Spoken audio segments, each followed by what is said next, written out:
gini, nanti kan ini insya Allah dalam waktu dekat kan mau nikah, insya Allah dalam waktu dekat kan.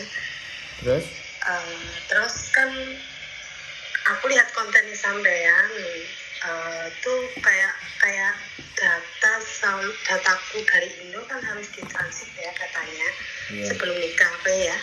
Loh iya no. Nah, terus saran bisa bantuin saya untuk translatein data itu. Soalnya saya nggak tahu mau kemana. Gampang kalau translate. Sampean kalau mau di KJRI boleh, mau di saya juga boleh. Tapi kalau di KJRI harus sampean sendiri yang datang. Oh gitu.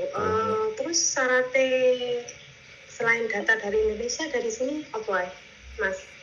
Ya sampean sudah tahu belum syaratnya kalau di Hong Kong apa aja yang harus dipenuhi kalau nikah? Halo? Halo. Kan aku paper gitu mah. Oh, sampean mau menikah terus statusnya paper.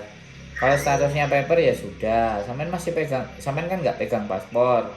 Surat paper sampean, KTP masih ada kan, KTP Hong Kong? Nggak ada. Hah? Nggak ada. Sampean KTP nggak punya? Nggak ada, ditahan kan. Oh ya sudah, ya surat paper aja. Kalau nikah surat paper ya sudah, kalau yang laki-laki paspor Hong Kong sama KTP Hong Kong sudah. Kalau nikah cuma itu aja. Sampean tinggal sampean janda apa masih gadis. Kalau masih gadis surat izin orang tua. Tapi kalau janda ya surat janda. Itu janda. Terus kan kemarin kan aku kan bikin KTP nggih Mas. Tapi itu di daerahku kan apa jenis hanune itu belangkonya habis, jadi cuma dikasih kayak fotokopian gitu aja. Itu kan bisa kan? Nggak bisa. KTP ya, harus itu biru, cetak biru. Emang kamu pernah? Iya. Harus cetak biru sih Mbak, katanya harus bentuknya KTP sih di Indonesia. Sampean harus nunggu KTP. Gini Mbak, kalau sampean mau nikah aja, kalau mau nikah loh ya, kalau mau nikah itu syaratnya cuma surat janda aja, terus sampean translate bahasa Inggris sama surat papernya sampean, terus bojone sampean nikah itu udah oke. Tapi kalau sampean ada KTP, KK, akte, kemudian surat janda, itu kalau sampean mau daftar dependent visa, visa ikut suami gitu. Kalau selain surat janda itu nanti aja gitu Mas? Ya sekali lagi terserah sampean. Soalnya kalau orang sebenarnya nikah ya habis nikah langsung ngurus dependent. Karena mau nggak mau menikah sama orang Hong Kong itu kan yang diurus, yang mau dapetin kan dependent visa. Gitu Mbak. Terus gimana ketemunya sama sampean? Saya lagi di Indonesia sekarang Mbak. Oh. Jadi terus kalau kapan kembali ke sini lagi? Rencana tanggal 30 September atau tanggal 1 Oktober paling udah nyampe Hong Kong lagi. Bulan depan jadi. Terus kalau di KSJR itu tuh gimana Mas? Maksudnya gimana? Kalau pergi ke KJRI lantai berapa? Sampean mau nyari apa? Translatean? Iya. Kalau ke KJRI lantai 4 kalau paling atas. Terus ada satu hal lagi yang ganjel gitu. Oh iya, tanyakan. Kan setelah menikah ya kita dapat visa independen ya kan. Apakah visa itu bisa dibuat masuk keluar Hong Kong gitu? Nah, nih kalau pertanyaan sampean sudah keluar visa dependent, maka hak sampean sebagai orang hidup lagi itu sempurna. Gitu. Jadi visa independen itu bisa dibuat misalnya kita pulang ke Indonesia, misalnya kita pergi ke Cina, misalnya pergi kemanapun bisa lah. Ya bisa. Makanya yang susah kalau anak paper itu dependennya. Karena kalau sudah paper itu tidak semerta-merta. Iya, paham. Jadi sampean ada anak nggak sama pacarnya sampean itu sekarang? Belum. Nah, kalau belum itu agak sedikit lebih susah.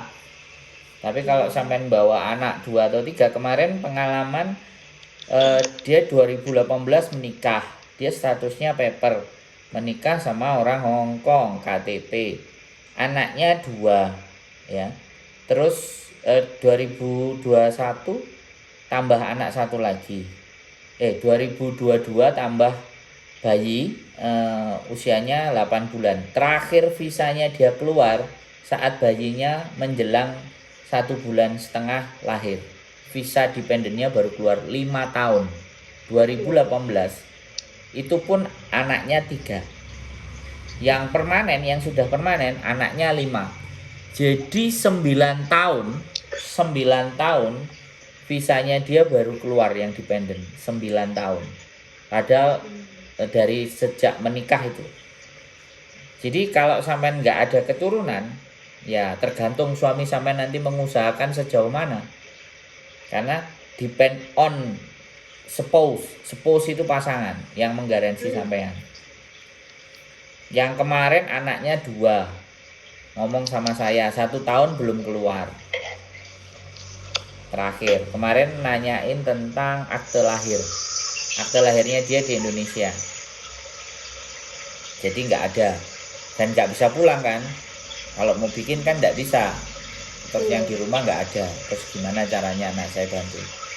Jadi ya itu nggak apa-apa.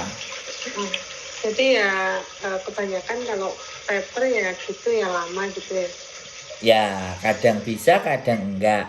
Sekali lagi depend on imigrasi. Karena visa itu bukan siapa-siapa yang bisa menentukan. Ya hanya Tuhan sama imigrasi saja kalau visa itu. Tergantung suaminya. Suaminya sampean yang memperjuangkan. Gitu. Jadi jangan sampean yang bertanya-tanya, tapi suami sampean yang harus mendesak gitu loh pemerintah Hong Kong. Begitu ceritanya, Mbak. Terus sulitnya keluar itu apakah dari ya suami gitu? Sulitnya keluar visanya? Ya karena status papernya sampean yang bikin. Oh, gitu. Yang bikin keluarnya enggak apa ya? Kembali lagi ya. Berat. Tapi kalau seandainya kemarin sampean menikah, ya kan? Nah, ini yang tidak terjadi sama teman-teman. Paper ya. Setelah paper dia mengajukan pulang, ya kan? Setelah dia mengajukan pulang balik di Indonesia, baru surat undangan nikah dari suami. Itu jauh lebih keren. Nah, anak-anak nikah posisi paper di Hong Kong. Nah, itu persoalan. Kalau memang pasangannya benar-benar seneng, itu sampean habiskan papernya, sampean menyerahkan diri, sampean pulang. Nah, suaminya sampean mendaftarkan nikah sampean, otomatis kalau sudah ada tanggalnya, surat undangan itulah yang sampean gunakan untuk masuk ke Hong Kong lagi, dan itu boleh. Dan itu nanti sampean pulang lagi ke Indonesia setelah visanya dikasih cuma 2 minggu, pulang ke Indonesia, suami sampean ngurus dependen. Nah, sampean balik ke sini, dependennya, kalau dependennya keluar baru sampean bisa balik ke Hong Kong. Itu bisa kemungkinan besar lebih cepat. Oh, gitu. Karena sampean posisi tidak di Hong Kong. Nah, itu yang kadang-kadang strateginya teman-teman itu ndak pas. Kemarin juga ada anak yang tanya ke saya, dia OS, hampir kalau nggak salah ya 10 atau 11 bulan ya. Jadi dia sama suaminya mau menikah, terus dia sama suaminya menyerahkan diri. Nah sekarang dia pulang ke Indonesia. Nah nggak tahu calon suaminya ngajuin nikah nggak, daftar nikah nggak. Kalau suaminya daftar nikah, ketemu tanggal dan hari hanya, maka surat undangan untuk tanggal dan hari H itu untuk bersedia datang si anak OS-nya. Kalau OS jauh lebih mudah. Status OS-nya dia keluar, balik lagi dalam nikah baru. Tapi kalau paper, nah di situ persoalannya. Nah, cerita baru kemarin, kenapa anak-anak yang paper itu bisa keluar visa yang punya anak? Karena orang Hong Kong itu benar-benar menghargai anaknya. yang dilahirkan tadi gitu loh. Jadi ada hal yang diberatkan gitu loh. Ada hal yang harus dia kasih. Kalau anaknya sampai nanti buat alasan sekolah di Inggris, sekolah di mana, kalau ibunya nggak bisa keluar masuk, posisi paper kan ya repot.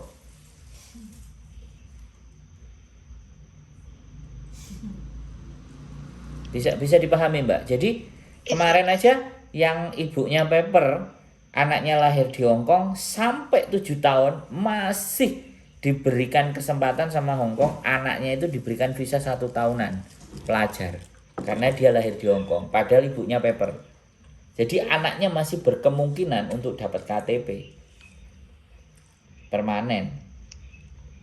Nah itu loh hebatnya Hong Kong. Jadi dia tidak mempersalahkan anaknya. Nah sekarang tergantung sampean. Makanya nek wis gumbul ae ya aku nggak ngerti sih apakah Phil punya anak apa enggak, tapi itu yang bisa jadi status sampean itu bisa berubah.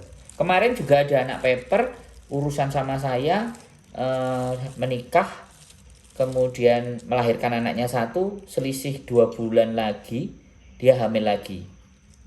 Jadi sekarang lagi mengandung anaknya yang kedua, kemungkinan itu juga bisa keluar paper dependennya kalau dia urus.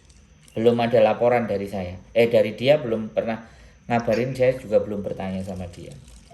Nah, terus ada lagi juga sudah hamil umur 4 bulan menikah sama orang Hong Kong, datanya nggak sama, mbaknya pulang ke Indonesia, visanya itu keluar posisi dia di Hong Kong pada saat hamil. Menikah ngajukan dependen, posisi belum melahirkan, visanya dia udah turun. Nah, ini apa ya, fenomena-fenomena yang terjadi. Makanya saya nggak bisa make sure atau memastikan. Dari beberapa persoalan yang saya hadapi itu saya menyimpulkan, oh ternyata kekuatan anak itu besar sekali. Hong Kong butuh generasi yang lahir di Hong Kong. Karena kan sampean tahu sendiri kan, orang Hong Kong kan sudah banyak kan yang keluar. Iya. Nah, bayi-bayi lahir itu yang akhirnya diselamatkan, bahkan anak-anak overstay, anak-anak paper itu diambil sama pemerintah. Kalau sampean pernah dengar, di sekolahin sama pemerintah, Sabtu Minggu boleh dijemput sama bapak ibunya yang statusnya paper atau OS. Kalau anaknya diserahkan sama pemerintah.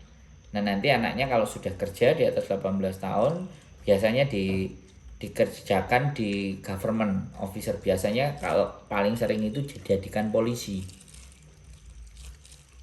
Nah kalau udah jadi polisi, gajinya dipotong 25% ke pemerintah, dia terima 75% dalam jangka waktu tertentu. Nah itu beberapa fenomena yang terjadi di Hong Kong. Intinya Hong Kong itu menghargai, menurut saya loh ya. Cuman kadang-kadang awake dhewe ae sing sak penake dhewe. Sak senenge. Salah kaitane, salah start karena ketidaktahuan, hanya berpikir secara pendek. Saya benar-benar menjaga, Mbak. Saya juga pernah jadi turis 23 bulan, Mbak. Coba sampean pikir aja. Iya. Saya itu ada lagi yang masih ganjel sampean. Dari penjelasan saya punya gambaran. Enggak sih, itu aja yang ganjel. Soalnya kan saya lihat kontennya sampean ngomongin visa independen gitu kan. Maksudnya visa independen itu bisakah dibuat keluar masuk gitu loh? Bisa dong. Kayak saya ini kan dependen, Mbak. Oh gitu ya. Saya keluar masuk, saya belum permanen. Jadi permanen saya di 2025, tapi kelihatannya mundur lagi karena saya pulang ke Indonesia. 2024. Iya. Tapi nanti sama dia pasti diundur lagi karena aku sering-sering pulang. Dan nggak tahu bisa dikasih permanen apa enggak. Nggak terlalu saya pikirin soalnya kalau itu. Karena ya sudah nanti kan. Iya. Kenapa?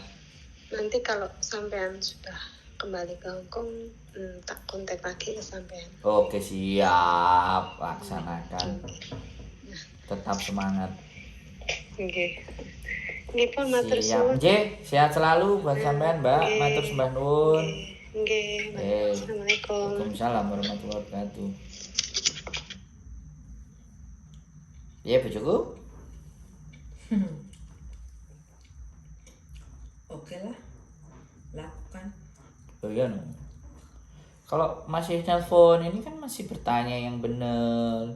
Kan ada sih kadang-kadang ngrungokno kanca-kancane terus akhirnya sama kasusnya kayak kanca-kancane dan akhirnya suwi beda-bedain ya, informasi mana yang bisa diserap, mana yang masuk logika monggo. Intinya seperti itu buat teman-teman semuanya. Di dunia ini, di muka bumi ini selalu akan ada kesempatan, selalu akan ada jalan menuju Roma. Tinggal bagaimana kita menapaki jalan tersebut, terseok-seok. Jadi sekali lagi apa yang saya sampaikan itu tidak 100% benar. Jadi tidak juga 50% benar. Tinggal teman-teman semuanya melogikakan bagaimana dan apakah yang saya sampaikan itu bisa masuk di akal atau tidak, karena apa yang saya sampaikan berdasarkan pengalaman dan experience teman-teman yang nelpon ke saya. Jadi bukan saya sendiri, teman-teman yang serba bingung, serba panik terus telepon, nah kemudian saya follow up ulang, jatuhnya seperti itu. Jadi di Hongkong pun harus punya strategi. Kita mau melakukan A, melakukan B, melakukan C, harus ada strateginya. Oke, gitu aja teman-teman semuanya. Terima kasih sudah nonton dan keep stay tune my YouTube channel. See you next video. Bye bye.